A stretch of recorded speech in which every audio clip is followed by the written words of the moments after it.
नमस्कार। हर कहानी कुछ कहती है। आज की कहानी क्या कहती है तो चलिए सुनते हैं। मुंशी प्रेमचंद जी की लिखी कहानी घर जमाई।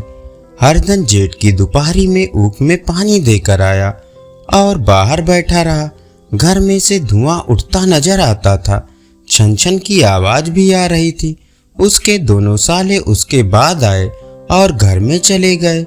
दोनों सालों के लड़के भी आए और उसी तरह अंदर दाखिल हो गए, पर हरिधन अंदर ना जा सका। इधर 1 महीने से उसके साथ यहाँ जो बर्ताव हो रहा था और विशेषकर कल उसे जैसी फटकार सुननी पड़ी थी वह उसके पाँव में बेड़िया सी डाली हुई थी। कल उसकी सासी ने तो कहा था, मेरा जी तुमसे भर गया, मैं तुम्हारी जिंदगी भर का ठेका लिए बैठी हूँ क्या। और सबसे बढ़कर अपनी स्त्री की निष्ठुरता ने उसके हृदय के टुकड़े कर दिए थे। वह बैठी यह फटकार सुनती रही, पर एक बार भी तो उसके मुंह से ना निकला, अम्मा तुम क्यों इनका अपमान कर रही हो। बैठी गट गट सुनती रही। शायद मेरी दुर्गत पर खुश हो रही थी। इस घर में वह कैसे जाए? क्या फिर वही गालियां खाने, वही फटकार सुनने के लिए? और आज इस घर में जीवन के 10 साल गुजर जाने पर यह हाल हो रहा है। मैं किसी से कम काम नहीं करता हूँ। दोनों साले मीठी नींद सोते रहते हैं और मैं बैलों को सानी पानी देता हूँ, छांटी काटता हूँ। वहाँ सब लोग पल पल पर चिलम पीते हैं। मैं आंखें बंद किए अपने काम में लगा रहता हूँ। संध्या समय घर वाले गाने बजाने चले जाते हैं। मैं घड़ी रात तक गाय भैंसे दूहता रहता हूँ। इसका यह पुरस्कार मिल रहा है कि कोई खाने को भी नहीं पूछता, उल्टे और गालियाँ मिलती है।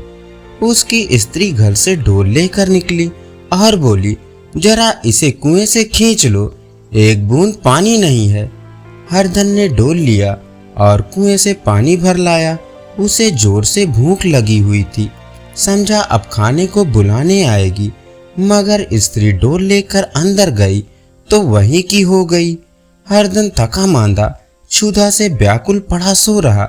सासा उसकी स्त्री गुमानी ने आकर उसे जगाया। हरिधन ने पड़े पड़े ही कहा, क्या है, क्या पड़ा भी न रहने देगी या और पानी चाहिए? गुमानी कट स्वर में बोली, गुर्राते क्यों हो, खाने को बुलाने आई हूँ। हरिधन ने देखा उसके दोनों साले और बड़े साले के दोनों लड़के भोजन किए चले जा रहे हैं। उसकी देह में आग लग गई। मेरी अब यह नौबत पहुंच गई कि इन लोगों के साथ बैठकर खा भी नहीं सकता। मैं इनकी जूठी थाली चाटने वाला हूँ। मैं इनका कुत्ता हूँ जिसे खाने के बाद टुकड़ा रोटी डाल दी जाती है। यही घर है जहाँ आज से 10 साल पहले उसका कितना आदर सत्कार होता था। साले गुलाम बने रहते थे। सास मुंह जोती रहती थी, स्त्री पूजा करती थी। तब उसके पास रुपए थे, जायदाद थी। अब वह दरिद्र है। उसकी सारी जायदाद को इन्हीं लोगों ने कूड़ा कर दिया। अब रोटियों के बिलाले हैं। उसके जी में एक ज्वाला सी उठी कि इसी वक्त अंदर जाकर सास को और साली को भिगो भिगो कर लगाए, पर जब्त करके रह गया। पड़े पड़े बोला, मुझे भूख नहीं है, आज ना खाऊंगा। गुमानी ने कहा, ना खाओगे मेरी बला से? हाँ नहीं तो खाओगे, तुम्हारे ही पेट में जाएगा, कुछ मेरे पेट में थोड़ी ही जाएगा। हरिधन का क्रोध आंसू बन गया। यह मेरी स्त्री है जिसके लिए मैंने अपना सर्वस्व मिट्टी में मिला दिया। मुझे उल्लू बनाकर ये सब मुझे अब निकाल देना चाहते हैं। वो अब कहाँ जाए, क्या करे? उसकी सास आकर बोली, चलकर खा क्यों नहीं लेते जी, रूठते किस पर हो? यहाँ तुम्हारे नखरे सहने का किसी में भूता नहीं है। जो देते हो वह मत देना, और क्या करोगे? तुमसे बेटी ब्याही है, कुछ तुम्हारी जिंदगी का ठेका नहीं लिया है। हरधन ने मर्माहत होकर कहा, हाँ अम्मा, मेरी भूल थी कि मैं यही समझ रहा था। अब मेरे पास क्या है कि तुम मेरी जिंदगी का ठेका लोगी? जब मेरे पास धन भी था तब सब कुछ आता था। अब दरिद्र हूँ, तुम क्यों बात पूछोगी? बूढ़ी सास भी मुंह फुलाकर भीतर चली गई। हरिधन की माता का आज 10 साल हुए देहांत हो गया था। उस वक्त उसका विवाह हो चुका था। वह 16 साल का कुमार था, पर माँ के मरते ही उसे मालूम हुआ कि मैं कितना निसहाय हूँ, जैसे उस घर पर उसका अधिकार ही ना रहा हो। बहनों के विवाह हो चुके थे, भाई कोई दूसरा ना था। बेचारा अकेले घर में जाते भी डरता था। माँ के लिए रोता था, पर माँ की परछाई से डरता था, जिस कोठरी में उसने देह त्याग दिया था उधर आंखें तक न उठाता। घर में एक बुआ थी, वह हरधन को बहुत दुलार करती। हरधन को अब दूध ज्यादा मिलता, काम भी कम करना पड़ता। बुआ बार बार पूछती, बेटा कुछ खाओगे? बाप भी अब उसे ज्यादा प्यार करते, उसके लिए अलग एक गाय मंगवा दी। कभी कभी उसे कुछ पैसे देते कि जैसे चाहे खर्च करे, पर इन मरहमों से वह घाव न पूरा होता था जिसने उसकी आत्मा को आहत कर दिया था। वह दुलार और प्यार बार बार माँ की याद दिलाता। माँ की घुड़कियों में जो मजा था, वह क्या इस दुलार में था? माँ से मांग कर, लड़ कर, ठुनक कर, रूठ कर लेने में जो आनंद था, वह क्या भिक्षा दान में था? पहले वह स्वस्थ था, मांग मांग कर खाता था, लड़ लड़ कर खाता था। अब वह बीमार था, अच्छे से अच्छा पदार्थ उसे दिए जाते थे, पर भूख ना थी। साल भर तक वह इसी दशा में रहा। फिर दुनिया बदल गई। एक नई स्त्री, जिसे लोग उसकी माता कहते थे, उसके घर में आई और देखते देखते एक काली घटा की तरह उसके संकुचित भूमंडल पर छा गई। सारी हरियाली, सारे प्रकाश पर अंधकार का पर्दा पड़ गया। हरधन ने इस नकली माँ से बात तक ना की, कभी उसके पास ना गया। एक दिन घर से निकला और ससुराल चला आया। बाप ने बार बार बुलाया, पर उसके जीते जी वह फिर उस घर में ना गया। जिस दिन उसके पिता के देहांत की सूचना मिली, उसे एक प्रकार का ईर्ष्यामय हर्ष हुआ। उसकी आंखों में आंसू के एक बूंद भी ना आई। इस नए संसार में आकर हरधन को एक बार फिर मात्र स्नेह का आनंद मिला। उसकी सास ने ऋषिवरदान की भांति उसके शून्य जीवन को विभूतियों से परिपूर्ण कर दिया। मरुभूमि में हरियाली उत्पन्न हो गई। सालियों की चुहल में, सास के स्नेह में, सालों के वाक विलास में और स्त्री के प्रेम में उसके जीवन की सारी आकांक्षाएं पूरी हो गई। सास कहती, बेटा तुम इस घर को अपना ही समझो, तुम ही मेरी आंखों के तारे हो। वह उससे अपने लड़कों की, बहुओं की शिकायत करती। वह दिल में समझता था, सास जी मुझे अपने बेटों से भी ज्यादा चाहती हैं। बाप के मरते ही वह घर गया और अपने हिस्से की जायदाद को कूड़ा करके रुपयों की थैली लिए फिर आ गया। अब उसका दूना आदर सत्कार होने लगा। उसने अपनी सारी संपत्ति सास के चरणों पर अर्पण करके अपने जीवन को सार्थक कर दिया। अब तक उसे कभी कभी घर की याद आ जाती थी, अब भूलकर भी उसकी याद न आती, मानो वह उसके जीवन का कोई भीषण कांड था जिसे भूल जाना ही उसके लिए अच्छा था। वह सबसे पहले उठता, सबसे ज्यादा काम करता। उसका मनोयोग, उसका परिश्रम देखकर गांव के लोग दांतों तले उंगलियां दबाते थे। उसके ससुर का भाग्य बघारते, जिसे ऐसा दामाद मिल गया। लेकिन ज्यों-ज्यों दिन गुजरते गए, उसका मान सम्मान घटता गया। पहले देवता था, फिर घर का आदमी, अंत में घर का दास हो गया। रोटियों में भी बाधा पड़ गई, अपमान होने लगा। अगर घर के लोग भूखों मरते और साथ ही उसे भी मरना पड़ता तो उसे जरा भी शिकायत ना होती। लेकिन जब वह देखता और लोग मूंछों पर ताव दे रहे हैं, केवल मैं ही दूध की मक्खी बना दिया गया हूँ, तो उसके अनस्थल में एक लंबी ठंडी आह निकल आती। अभी उसकी उम्र कुछ 25 साल की तो थी। इतनी उम्र इस घर में कैसे गुजरेगी? और तो और उसकी स्त्री ने भी आंखें फेर ली। यह उस विपत्ति का सबसे क्रूर दृश्य था। हरिधन तो इधर उधर भूखा प्यासा चिंता दाह में जला जा रहा था। इधर घर में सास जी और दोनों सालों में बातें हो रही थी। गुमानी भी हाँ में हाँ मिलाती जाती थी। बड़े साले ने कहा, हम लोगों की बराबरी करते हैं। ये नहीं समझते कि किसी ने उनकी जिंदगी भर का ठेका थोड़ी ही लिया है। 10 साल हो गए, इतने दिनों में क्या 2-3 हजार हड़प ना गए होंगे। छोटे साले ने कहा। मजूर हो तो आदमी गुड़के भी, डांटे भी, अब इनसे कोई क्या कहे। ना जाने इनसे कब पिंड छूटेगा भी या नहीं। अपने दिल में समझते होंगे मैंने 2000 रुपए दिए थे। ये नहीं समझते कि इनके 2000 रुपए कब के उड़ चुके हैं। 1.25 सेर तो 1 जून को चाहिए। सास गंभीर भाव से बोली, बड़ी भारी खुराक है। गुमानी माता के सिर से जूं निकाल रही थी। सुलगते हृदय से बोली, निकम्मे आदमी को खाने के सिवा और काम ही क्या रहता है। बड़े खाने की कोई बात नहीं है, जिसको जितनी भूख हो उतना खाए, लेकिन कुछ पैदा करना चाहिए। या नहीं समझते कि पहुनई में किसी के दिन कटे हैं। छोटे, मैं तो एक दिन कह दूंगा, अब आप अपनी राह लीजिए, आपका कर्जा नहीं खाया है। गुमानी घर वालों की ऐसी ऐसी बातें सुनकर अपने पद से द्वेष करने लगी थी। अगर वह बाहर से 4 पैसे लाता तो इस घर में उसका कितना मान सम्मान होता। वह भी रानी बनकर रहती। न जाने क्यों कहीं बाहर जाकर कमाने से इसकी नानी मरती है।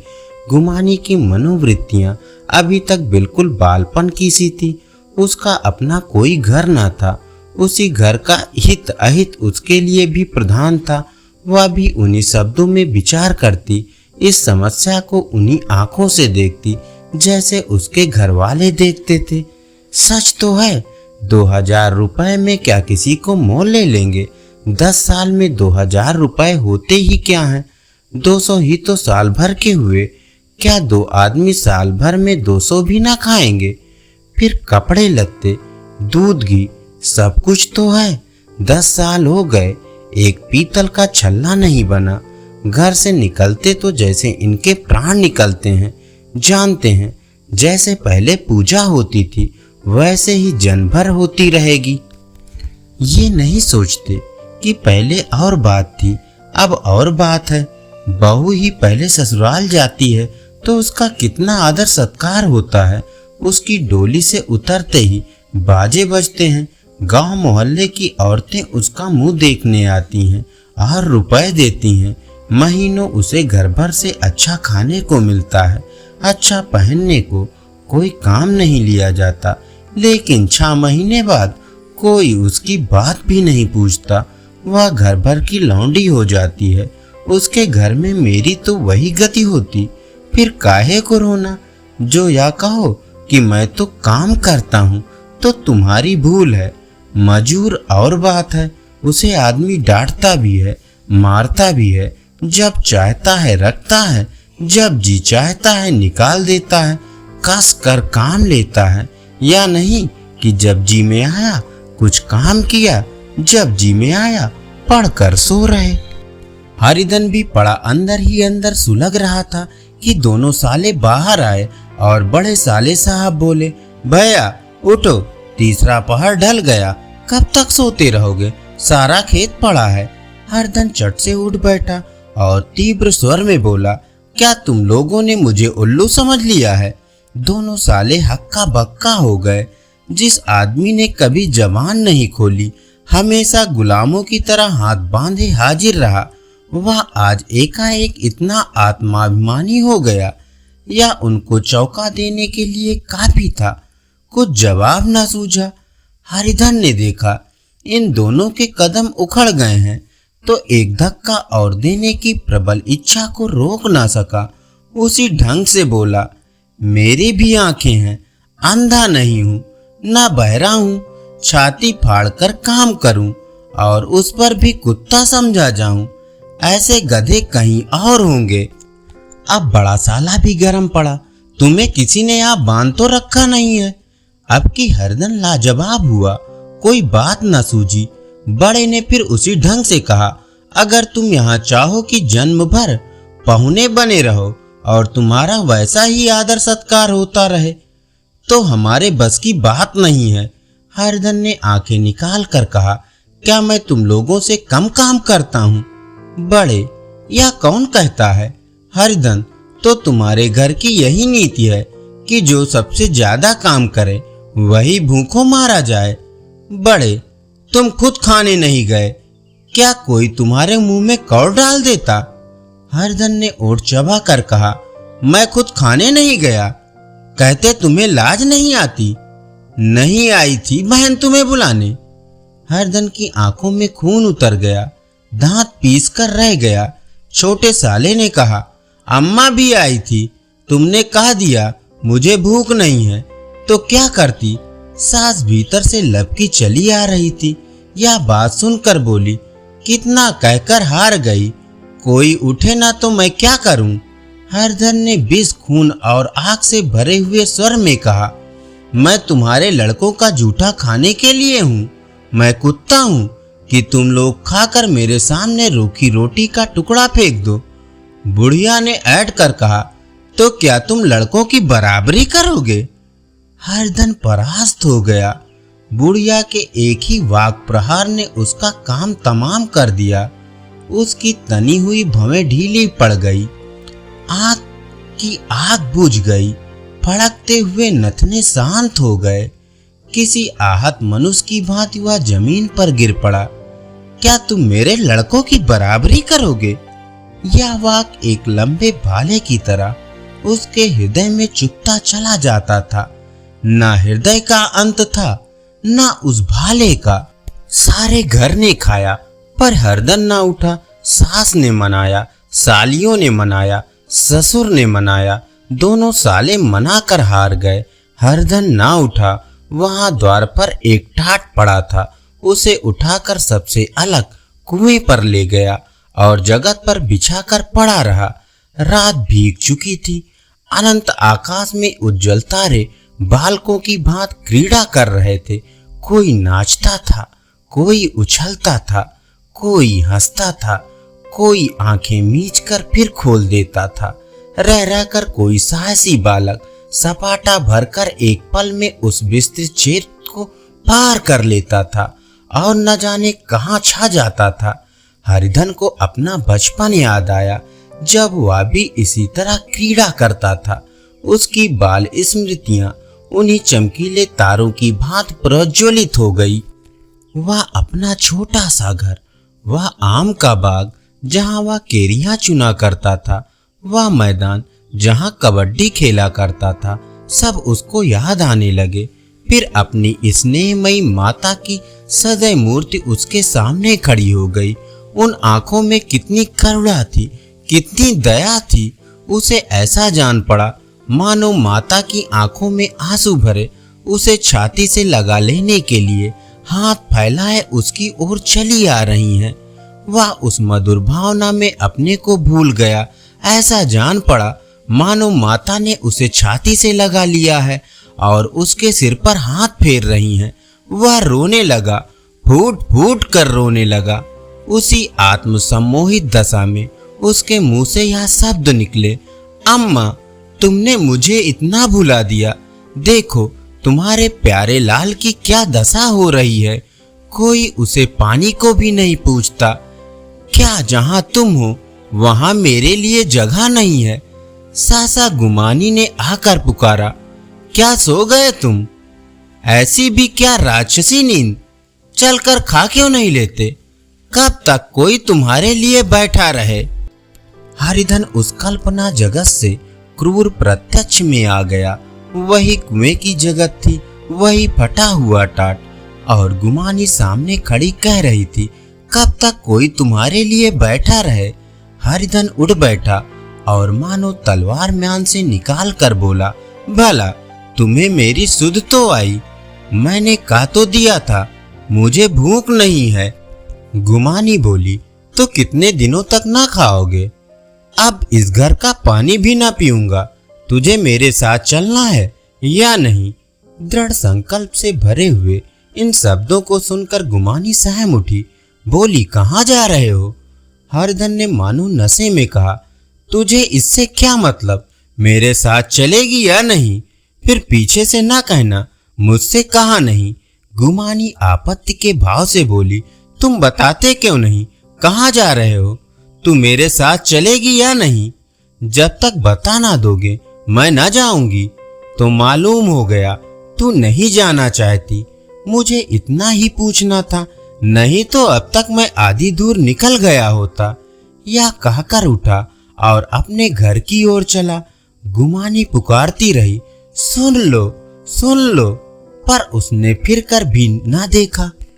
30 मील की मंजिल हरधन ने 5 घंटों में तय की।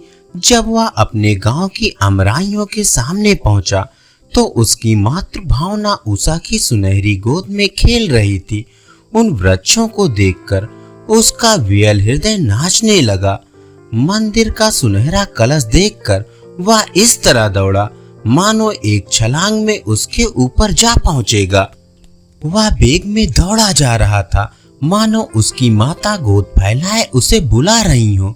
जब वह आमों के बाग में पहुंचा, जहां डालियों पर बैठकर वह हाथी की सवारी का आनंद पाता था, जहां के कच्चे बेरों और लसोड़ों में एक स्वर्गीय स्वाद था, तो वह बैठ गया और भूमि पर सिर झुकाकर रोने लगा, मानो अपनी माता को अपनी विपत्ति कथा सुना रहा हो। वहां की वायु में, वहां के प्रकाश में मानो उसकी विराट रूपणी माता व्याप्त हो रही थी। वहां की अंगुल अंगुल भूमि माता के पद चिन्हों से पवित्र थी। माता के स्नेह में डूबे हुए शब्द अभी तक मानो आकाश में गूंज रहे थे। इस वायु और इस प्रकाश में न जाने कौन सी संजीवनी थी, जिसने उसके शोकार्त हृदय को फिर बलोत्साह से भर दिया। वह एक पेड़ पर चढ़ गया और अधर से आम तोड़ तोड़ कर खाने लगा। सास के वह कठोर शब्द, स्त्री का वह निष्ठुर आघात, वह सारा अपमान उसे भूल गया। उसके पांव फूल गए थे, तलवों में जलन हो रही थी, पर इस आनंद में उसे किसी बात का ध्यान न था। सहसा रखवाले ने पुकारा, वो कौन ऊपर चढ़ा है रे? उतर अभी, नहीं तो ऐसा पत्थर खींच कर मारूंगा कि वहीं ठंडे हो जाओगे। उसने कई गालियां भी दी। इस फटकार और इन गालियों में इस समय हरधन को अलौकिक आनंद मिल रहा था। वह डालियों में छिप गया, कई आम काट काट कर नीचे गिराए और जोर से ठट्ठा मार कर हंसा। ऐसी उल्लास से भरी हुई हंसी उसने बहुत दिनों से ना हंसी थी। रखवाले को यह हंसी परिचित मालूम हुई, मगर हरधन यहाँ कहाँ? वह ससुराल की रोटियां तोड़ रहा है। कैसा हंसोड़ा था, कितना चिबिल्ला, न जाने बेचारे का क्या हाल हुआ। पेड़ की डाल से तालाब में कूद पड़ता था। अब गांव में ऐसा कौन है? डांट कर बोला, वहां से बैठे बैठे हंसोगे तो आकर सारी हंसी निकाल दूंगा, नहीं तो सीधे उतर आओ। वो गालियां देता जा रहा था कि एक गुठली आकर उसके सिर पर लगी। सिर सहलाता हुआ बोला, यह कौन शैतान है? नहीं मानता, ठहर तो मैं आकर तेरी खबर लेता हूँ। उसने अपनी लकड़ी नीचे रख दी और बंदरों की तरह चटपट ऊपर चढ़ गया। देखा तो हरधन बैठा मुस्कुरा रहा है।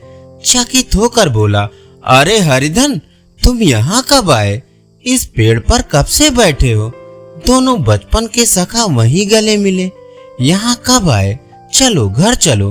भले आदमी, क्या वहाँ आम भी नहीं होते थे? हरधन ने मुस्कुरा कर कहा, मंगरू, इन आमों में जो स्वाद है वो और कहीं के आमों में नहीं है। हरिधन ने पूछा, गांव का क्या रंग ढंग है? मंगरू, सब चैन चान है भैया, तुमने तो जैसे नाता ही तोड़ लिया। इस तरह कोई अपना गांव घर छोड़ देता है? जब से तुम्हारे दादा मरे सारी गृहस्थी चौपट हो गई। 2 छोटे छोटे लड़के हैं, उनके लिए क्या होता है? हरधन, अब उस गृहस्थी से क्या वास्ता है भाई? मैं तो अपना ले दे चुका हूँ, मजूरी तो मिलेगी ना? तुम्हारी गया ही चरा लिया करूंगा, मुझे खाने को दे देना। मंगरू ने अविश्वास के भाव से कहा, अरे भैया, कैसी बातें करते हो? तुम्हारे लिए जान हाजिर है। क्या ससुराल में अब ना रहोगे? कोई चिंता नहीं, पहले तो तुम्हारा घर ही है, उसे संभालो। छोटे छोटे बच्चे हैं, उनको पालो।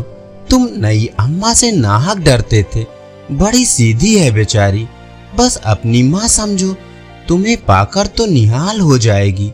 अच्छा, घरवाली को भी तो लाओगे? हरधन, उसका अब मुंह ना देखूंगा, मेरे लिए वह मर गई। मंगरू, तो दूसरी सगाई हो जाएगी, अब की ऐसी मेहरिया ला दूंगा कि उसके पैर धो धो कर पियोगे। लेकिन कहीं पहले भी आ गई तो? हरिधन, वो अब ना आएगी। हरिधन अपने घर पहुंचा तो दोनों भाई भय आए कहकर भीतर दौड़े और माँ को खबर दी। उस घर में कदम रखते ही हरिधन को ऐसी शांत महिमा का अनुभव हुआ, मानो वह अपनी माँ की गोद में बैठा हुआ है। इतने दिनों ठोकरें खाने से उसका हृदय कोमल हो गया था। जहाँ पहले अभिमान था, आग्रह था, हेकड़ी थी, वहाँ अब निराशा थी, पराजय और याचना थी। बीमारी को जोर कम हो चला था, अब मामूली दवा भी असर कर सकती थी। किले की दीवारें छिद चुकी थी, अब उसमें घुस जाना असाध्य न था। वही घर जिससे वह एक दिन विरक्त हो गया था, अब गोद फैलाए उसे आश्रय देने को तैयार था। हरिधन का मन यह आश्रय पाकर मानो तृप्त हो गया। शाम को विमाता ने कहा, बेटा तुम घर आ गए, हमारे धन्य भाग, अब इन बच्चों को पालो। माँ का नाता ना सही, बाप का नाता तो है ही। मुझे एक रोटी दे देना, खाकर एक कोने में पड़ी रहूंगी। तुम्हारी अम्मा से मेरी बहन का नाता है, उस नाते से तुम मेरे लड़के होते हो। हरिधन ने मातृविहल आंखों से विमाता के रूप में अपनी माता के दर्शन किए। घर के एक एक कोने से मात्र स्मृतियों की छटा चांदनी की बात छिटकी हुई थी। विमाता का प्रौढ़ मुखमंडल भी उसी छटा से रंजित था। दूसरे दिन हरधन फिर कंधे पर हल रखकर खेत को चला। उसके मुख पर उल्लास था और आंखों में गर्व। वह अब किसी का आश्रित नहीं, आश्रय दाता था, किसी के द्वार का भिक्षुक नहीं, घर का रक्षक था। एक दिन उसने सुना गुमानी ने दूसरा घर कर लिया। माँ से बोला, तुमने सुना काकी, गुमानी ने घर कर लिया। काकी ने कहा, घर क्या कर लेगी, ठट्ठा है, बिरादरी में ऐसा अंधेर, पंचायत नहीं तो अदालत तो है। हरिधन ने कहा, नहीं काकी, बहुत अच्छा हुआ, ला महावीर जी को लड्डू चढ़ाऊं। मैं तो डर रहा था कहीं मेरे गले ना आ पड़े। भगवान ने मेरी सुन ली। मैं वहां से यही ठान कर चला था, अब उसका मुंह ना देखूंगा। धन्यवाद। अभी आप सुन रहे थे मुंशी प्रेमचंद जी की लिखी कहानी घर जमाई।